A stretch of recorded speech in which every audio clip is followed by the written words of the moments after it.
Hi everyone. Anyway, I'm making this video. It's just something that is peripheral to my usual videos. I was just thinking because it's actually quite interesting now that I can't think about it. We are nearing the Christmas season, or at least in the Western calendar, in the world which goes by the Gregorian calendar.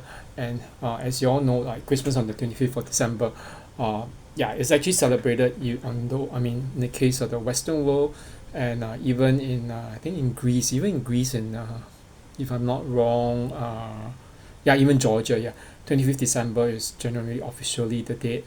Although these countries are Eastern Orthodox, by virtue of the fact that they are trying to align themselves with the West, and only probably in uh, let's say Armenia,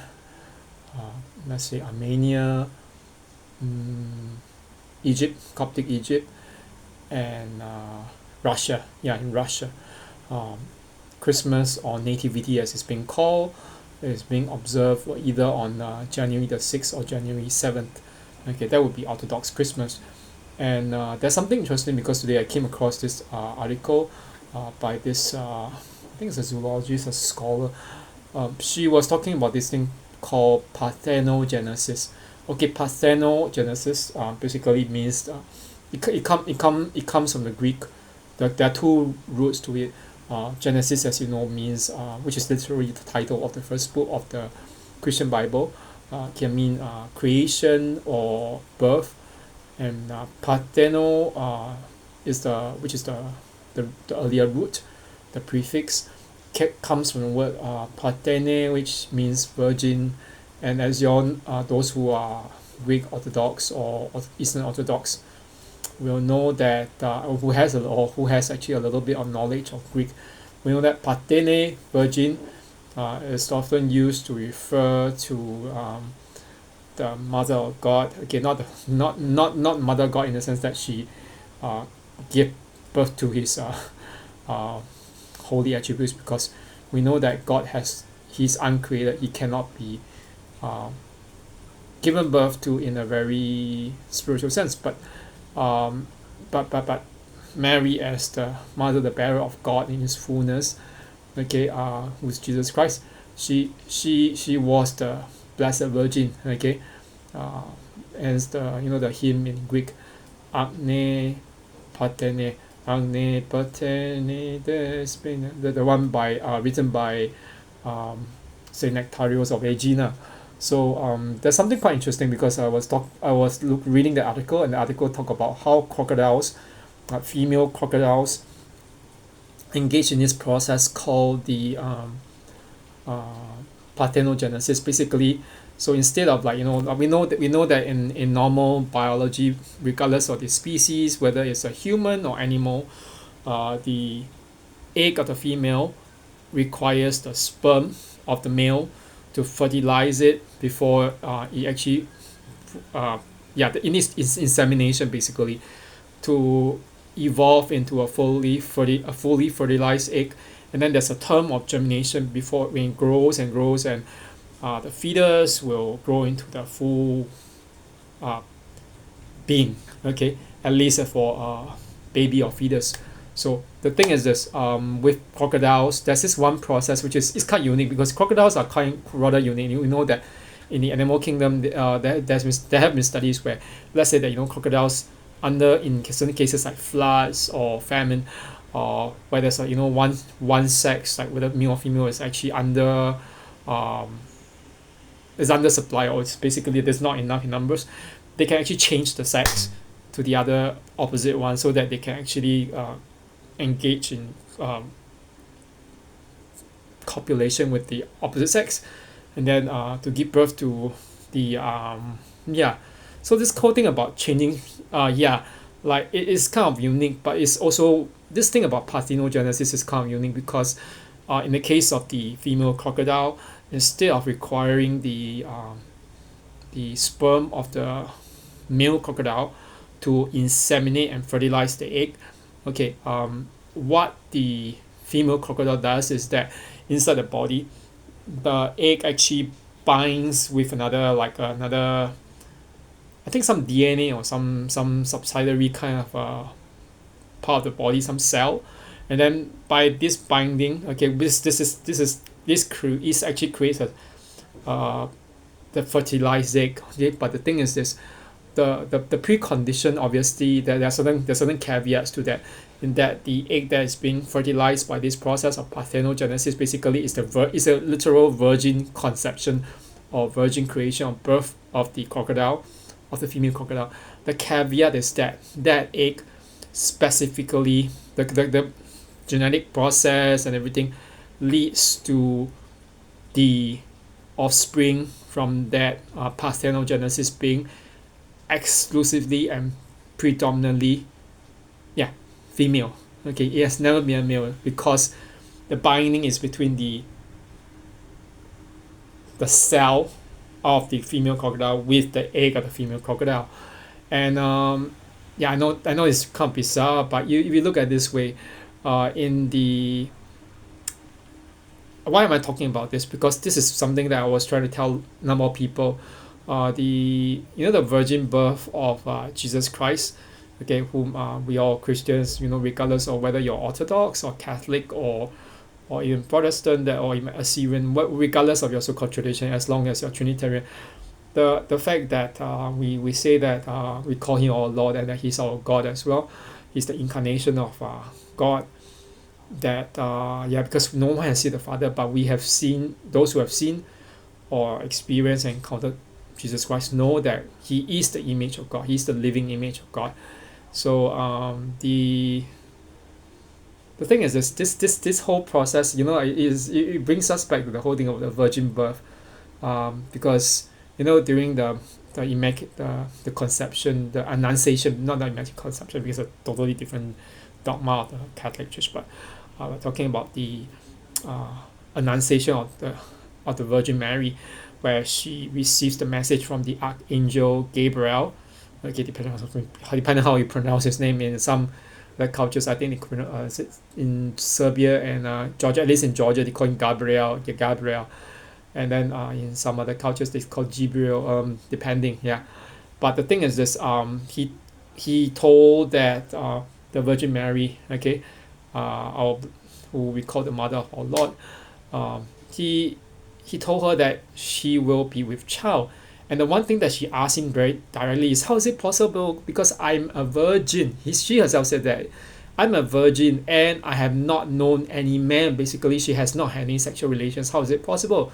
And then the whole process of it was that, the Archangel Gabriel just told her, the Spirit of the Lord, the Spirit of God, shall overshadow you. Okay, basically it's very clear. Basically what he meant was that the Spirit of God himself, okay, of God the Father, he will actually totally eclipse all this, or overshadow all this process of biology. Because even in extreme cases, we know that crocodiles, like female crocodiles, when they self-fertilize their eggs, or engage in parthenogenesis, the offspring is essentially going to be only a female. It can't be a male.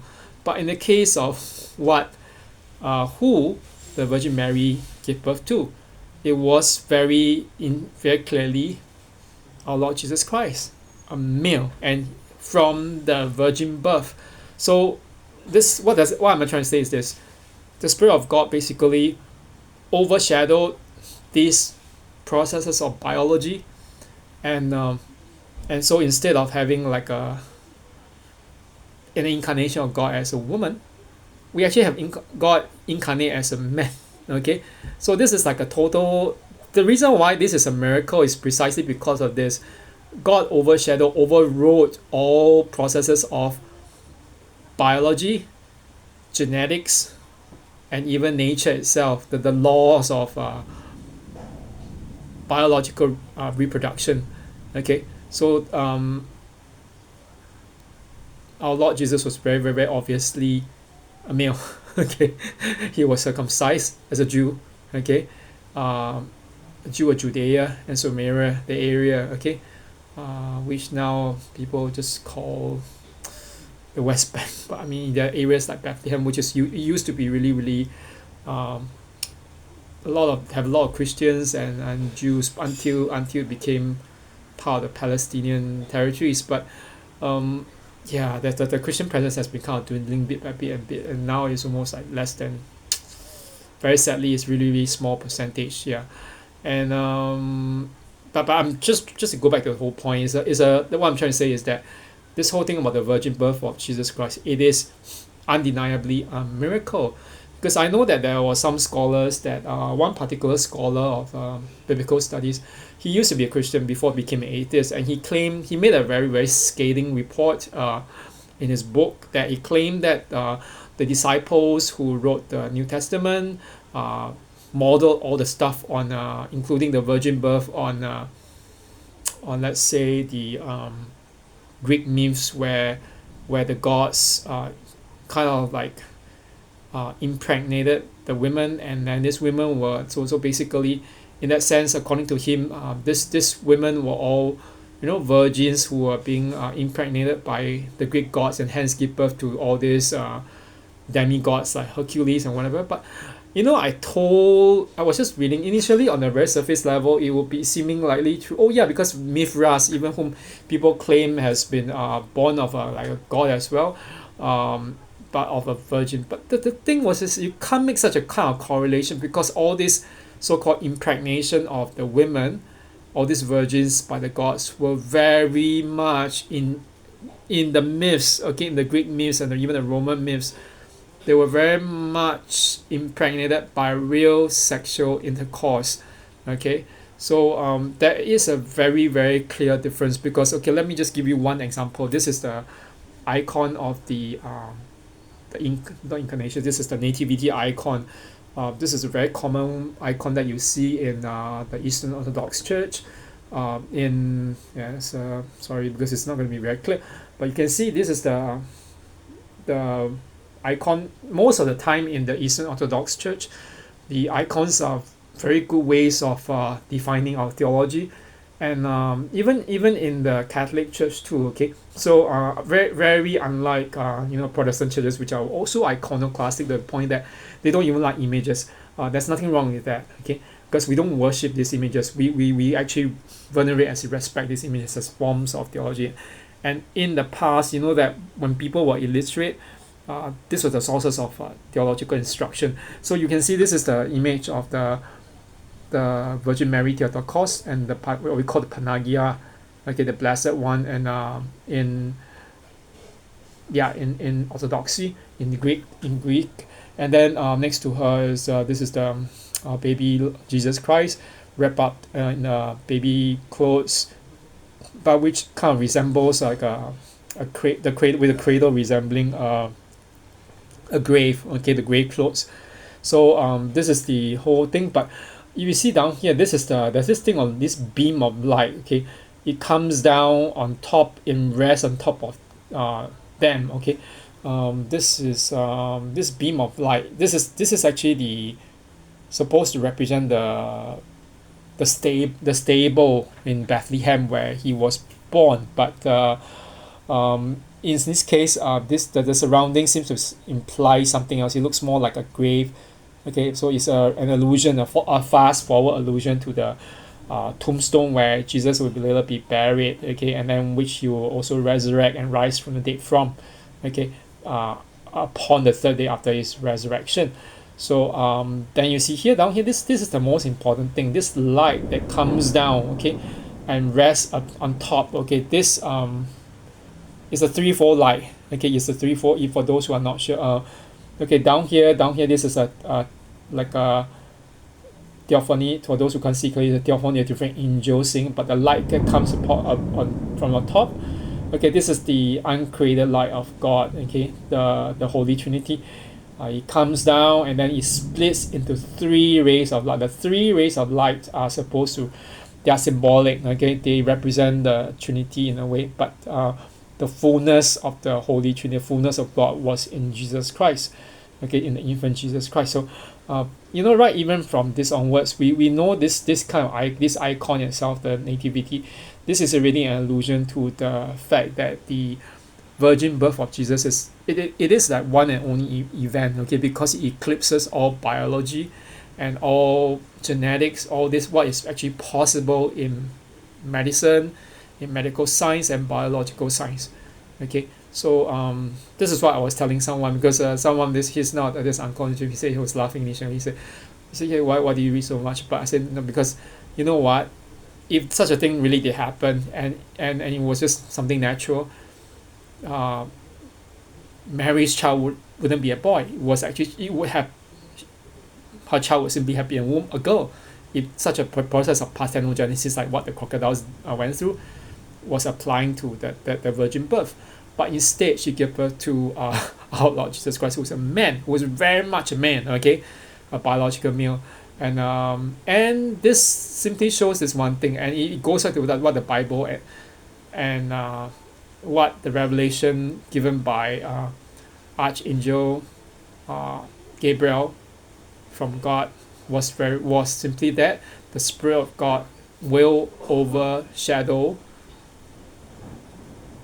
the Virgin Mary's body, okay, human body. So it shall overshadow even original sin, that she will conceive and the child will be without original sin, okay, without any trace of sin, okay, whether it's inherited death or whatever, because you know that in the Bible Jesus Christ said many times, I lay my life down on my own accord, no one can take it from me unless I give it willingly, okay. And he overcame death. That's the one thing. He died naturally, he rose from the dead again, okay, after 3 days. Okay, this is something that is really pretty much the core of the Christian message. Take it away, there's no Christianity, okay.